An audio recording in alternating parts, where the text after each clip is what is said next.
Voilà, da sind wir wieder.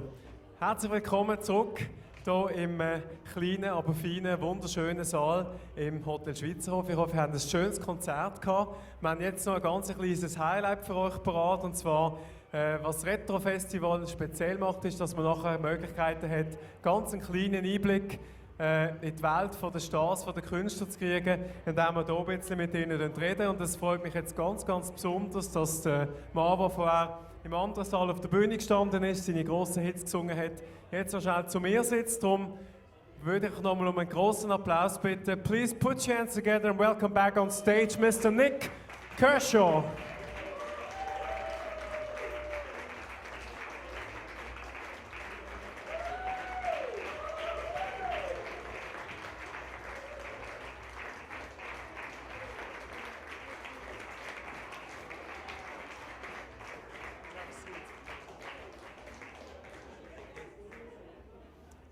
Thank you. Nick, welcome back. Thank you very much. Thank you once again for a great concert. Thank you so much for singing your songs and sharing them with us. We really enjoyed it a lot. And welcome to Switzerland. I don't know, when was the last time you've been here? I think the last time was 2001, and that was a cancelled gig in Zurich. We got stuck on the mountains and couldn't get to the gig, so that was a shame. But 2001, yeah.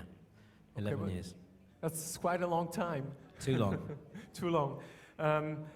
Where are you going when you go back now? Where are your next concerts in the coming weeks? We've got a couple of festivals. We've got one in Denmark and one in Holland, and then there's one in Norway later on in the summer. And we're doing some thing in Hyde Park in England for the Olympics, which will be fun. And then there's a tour at the end of the year. Once the album's released in July. It was really nice. Yesterday we had Mr. Tony HADLEY here, and the first thing he said when he saw that you are performing tonight, he said, "Oh, what a pity! I'd like to be here today to listen to you."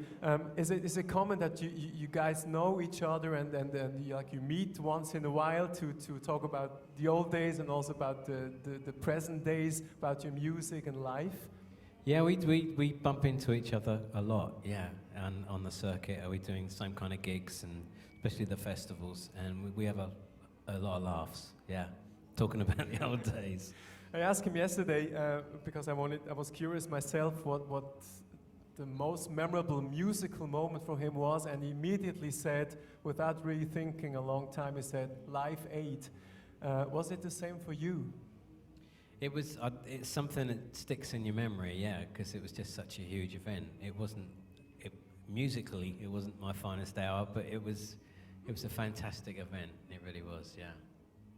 I mean, it was really nice. Like, I have all your records at home, your CDs, and like the hair back in the days. I mean, it was, it looked just.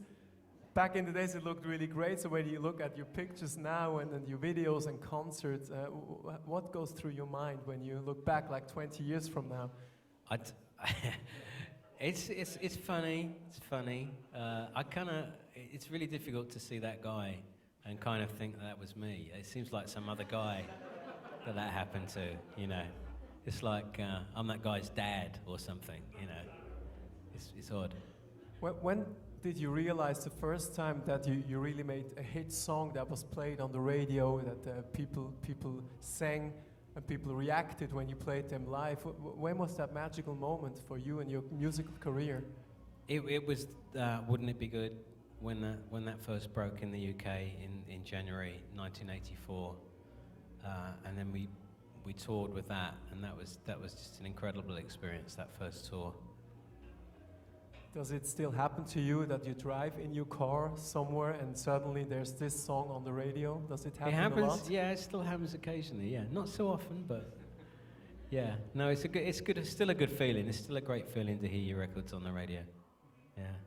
Well, you played tonight a song that you wrote for another artist that was quite doing well in the charts. How many artists do you usually write songs? Do people come to you and say, well, you wrote so many hit songs, would you write one for me? Or do record labels or management approach you and say, well, could you write a song? Or maybe they cover your songs and put them on their records? Well, I haven't written. I don't. Once I started making records again in sort of late '90s, I kind of stopped writing for other people. Not because I wanted to, but just because you kind of get out of that circuit.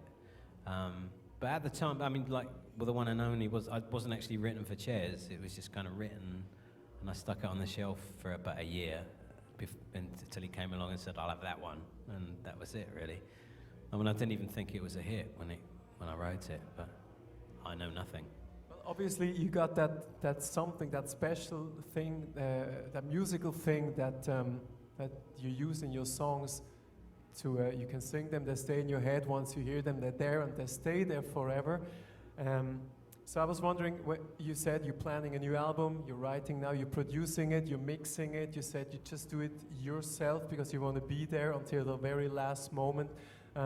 How does the coming Nik Kershaw album is going to sound? It's gonna. It's difficult when you get to the end of a project. It's kind of, you're so involved in it. It's really difficult to see what it is, you know. But it's nearly finished, and I guess it's just a collection of songs again. I don't know if it sounds different at all. It just sounds like me. I can't do anything else really. It's just, you know, I don't know what it is I do that makes me sound like me, but it just sounds like me. So well, I'm gonna buy it, that's for sure. Something else? Are you very active on Facebook? Not Facebook exactly. No, I have got a Facebook account, but it's kind of just for friends and whatever. But I rarely do anything with it. I tweet every now and again, but that's cool. That's cool. So I wanted to thank you once again for coming out here to come to Switzerland, especially with your band. We had a great evening, and we wish for many happy returns. Good luck with your new album, and thank you so much for sharing your old and still great songs and greatest hits with us tonight. And that's your applause. Put your hands together for Mr. Nik Kershaw. Thank you so much. Thank you so much.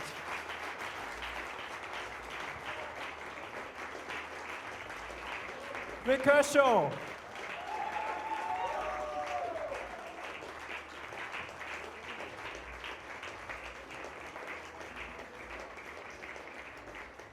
Sie, meine Damen und Herren, genießen Sie noch den Rest vom Abend, schwelgen Sie noch ein bisschen